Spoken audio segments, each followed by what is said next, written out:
Hello friends, how are you? I hope you are fine. So today I'm going to read the Indian Express article. So here we go. Can the most challenging Olympics still be the greatest show on earth? Postponed last year, the Tokyo Olympics are set to begin next month under the shadow of COVID. The locals are wary, the athletes are anxious, the training sessions are truncated, and the restrictions are extensive. Less than 15 days to go, the Indian Express counts down.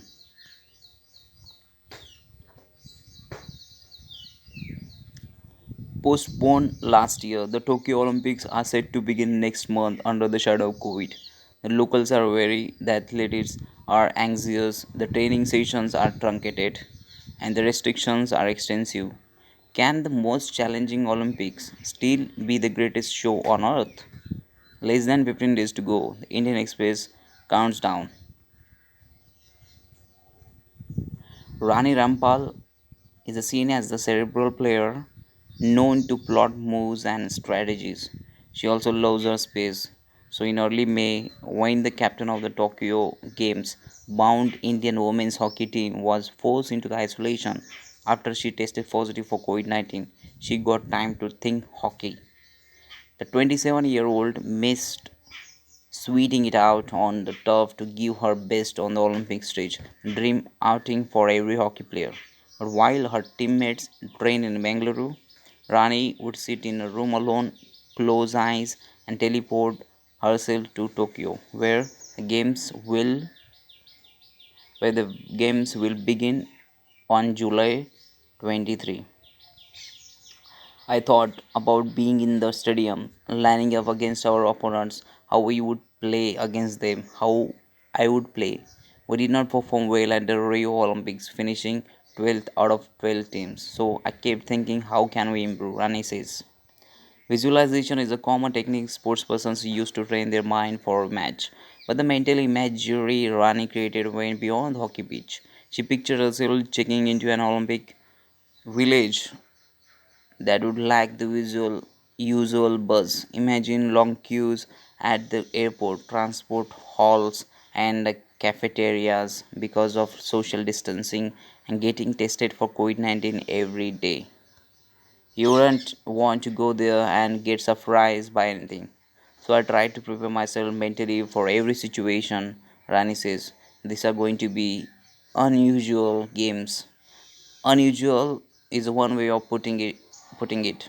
Jules Boykoff, the author of the Olympians and Power Games, a political history of the Olympics, wondered in his column in the New York Times if Tokyo Olympics would turn out to be the super spreader games. There was another more welcoming moniker for the Tokyo Olympics, which were supposed to be held last year but got postponed because of the pandemic. When Tokyo, which also hosted the event in 1964, was awarded the Olympics in 2013, the city exploded with pride and dubbed it the Omotenashi Games, Japanese for polite and gracious hospitality. However, amidst a fourth wave of COVID 19 and a slow vaccination drive, the pride has turned into paranoia, and Tokyoites are trying to convey, ever so politely, that this isn't the time to roll out the red carpet. With the opening ceremony a little less than 50 days away, 83% of the voters in an opinion poll conducted by one of Japan's biggest newspapers and an Olympic sponsor, the Asahi Shimbun, said they are against holding the games this summer. Doctors, corporate honkos, and politicians have all joined in the chorus in the last few weeks. But the International Olympic Committee and the Japanese organizers, buoyed by the support from the US, European Union, and China, as well as the athletes, none of whom has withdrawn so far, are pressing ahead. Tokyo and Japan have accepted an unprecedented challenge, the IOC said in a statement.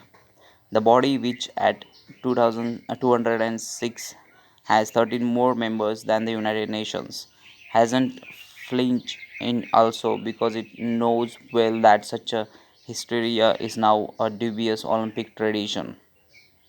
In 2004, Athens was so far behind in preparations that there were genuine fears if the Games would go ahead until the Olympic flame was actually lit during the opening ceremony. 4 years later, the concerns over Beijing's pollution reached such a ridiculous levels that some American athletes asked their physiologist Randy Wilbur if they should run behind a bus and breathe in the exhaust. Months before the Rio Olympics in 2016, Brazil President Dilma Rousseff got impeached while the organizers grappled with the Zika virus and race against time to complete the venues. But there is no question that the countdown to the Tokyo Games is the most challenging of any in Olympic history because of the pandemic. Michelle Payne, the former marketing director of the IOC, told the Sunday Express. It's ironical in some ways because the IOC was probably looking to organize the simple games. Japan, in many ways, was seen as a safe choice because of its past experience of hosting big events and an impeccable reputation of delivering on time. For these Olympics, the venues were complete almost a year in advance, rare for any major competition. The city was decked up to host 1,80,000 people from overseas, and the domestic sponsors contributed a record $3.3 billion, twice as much as any Olympics in the past, as per the Associated Press. Then the pandemic hit. The Olympics got postponed, and the very public gradually turned its back.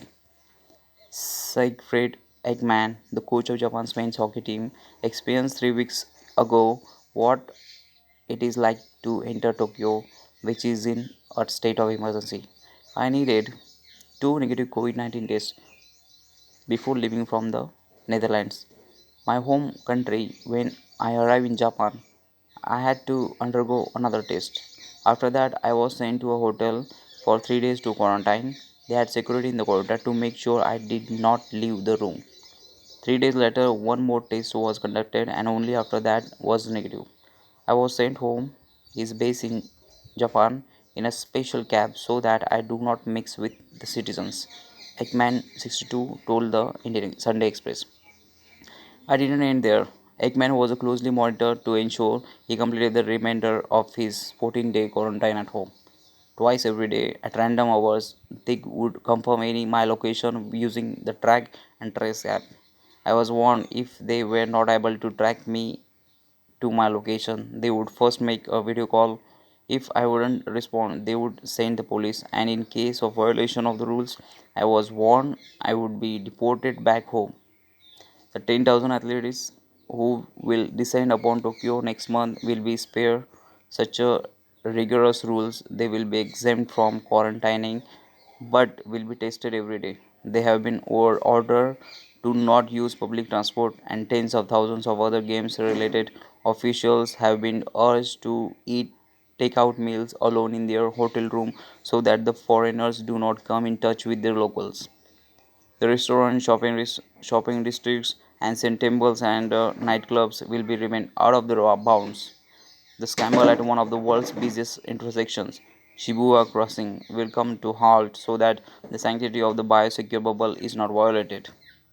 An important part of these countermeasures, the IOC said, is vaccination. As a part of the plans to ensure safe and secure games, the IOC announced on 6 May 2021 the signing of the Memorandum of Understanding with the Pfizer Inc. BioNTech SE to tender doses of the company's COVID-19 vaccine to games participants from National Olympic and Paralympic committees around the world, the IOC told the Sunday Express in a statement.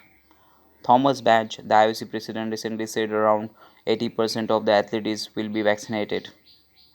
The 131 Indian athletes who have qualified or were in contentions as of May 20 have received at least one dose of COVID 19 vaccine without having to rely on the IOC quota.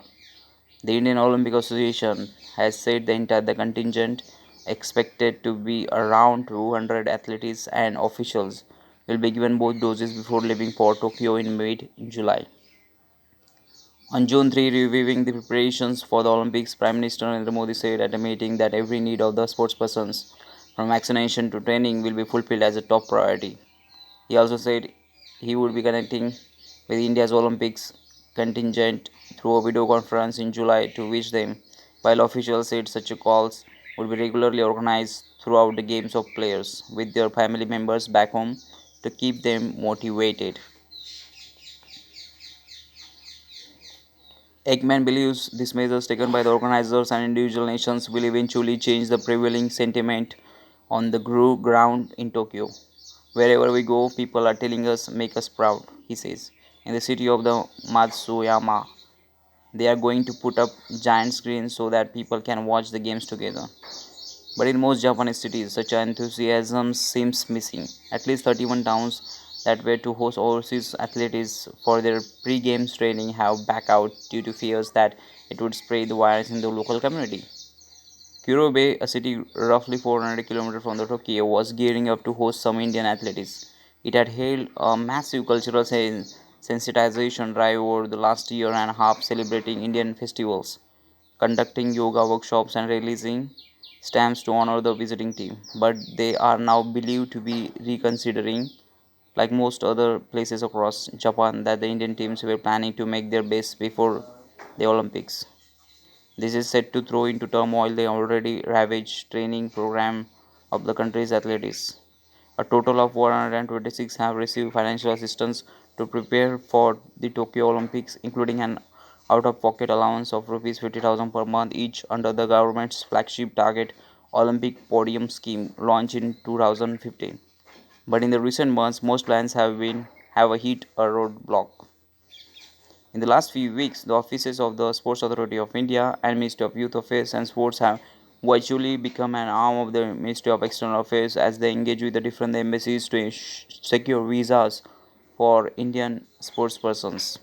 Because of this scary spike in the infections due to the second wave in India, countries one after another, including Japan, shut doors on travelers from India. Consequently, the athletes who are desperate to travel abroad for training and competition have been stuck in the country, leading to considerable psychological stress. The excitement of taking the part in the Olympics has given way to anxiety. It is getting difficult because along with training I need competition. Most of the 2019 I missed because of injury, and in 2020 and 2021 nothing has happened because of COVID. How long will one be patient? A visibly frustrated Neeraj Chopra, 23, national record holder in javelin and Asian Games gold medalist, said at the media interaction organized by the SAI. Archers, jumpers, shuttlers, wrestlers, paddlers, tennis, and hockey players all find themselves in a similar predicament. The Indian contingent projected to land record medal haul in Tokyo Olympics, analyst Grace note, the country's highest in six medals at London 2012, is now starved of competition, making it difficult for them to gauge their readiness. At these Olympics, anybody can beat anybody, like we have seen in the tennis because of the lack of the matches and preparation, says Imran Mirza, father of tennis star Sania, whose quest for maiden Olympic medal has been hit by the travel restrictions. The competition field in Old Tokyo will further deplete if players start to pull out. Earlier this month, American tennis legend Serena Williams said she might not travel to Tokyo if she is unable to bring along her daughter, 3-year-old Olympia. The organizers have put a ban on overseas spectators, including families of athletes. Sania, whose application for visa for her 2-year-old son Ishan to accompany her to the UK for the grass court season, was fast tracked by the government, will compete at the Olympics regardless. In Tokyo, it is a question of 10 or so days so she can travel without her son. Imran says Sania is committed to taking part in the Olympics. They hold a special place for her. Tokyo could become even more special for Sania. She could become the first Indian woman athlete to compete in four Olympics. To get an idea of just how unusual these games and build up to it are. One simply needs to peek into the bags of India's shooting team. The thanks to the large-hearted Croatian shooter of Petar Gorsa, who helped with the logistics and swift decision-making by the National Rifle Association, the shooters hope on to a flight to Zagreb in mid-May, where they will practice until the second week of July before flying directly to Tokyo. Apart from rifles, pistols, thousands of ammunition and other gear, the shooters are carrying with them the steamers, immunity booster, vitamins, turmeric to mix with milk, and spices to make Ayurvedic kada. I have never carried any of these things with me before. Pistol shooter Rahi Sarnobat said before her departure. For the next few weeks, the numbers that reflect in oximeters and thermometers, which they are also carrying, will be as crucial, if not more, as their scores. The organizers have instructed that athletes should not travel to Tokyo if they show any COVID-19 symptoms 14 days before their departure. We all will have to take care of each other and prepare together, Gotsa says. Hopefully, the situation will improve and we will be able to compete in Tokyo. Penne tries to soothe the nerves. It's understandable that people are nervous, says the IOC veteran, who released his book on the Olympics. Tune in on June 3 to mark the 50-day countdown. The moment the sport starts, the moment the opening ceremony begins, then the focus is rightly on the athletics, and that's what everybody remembers. Thank you.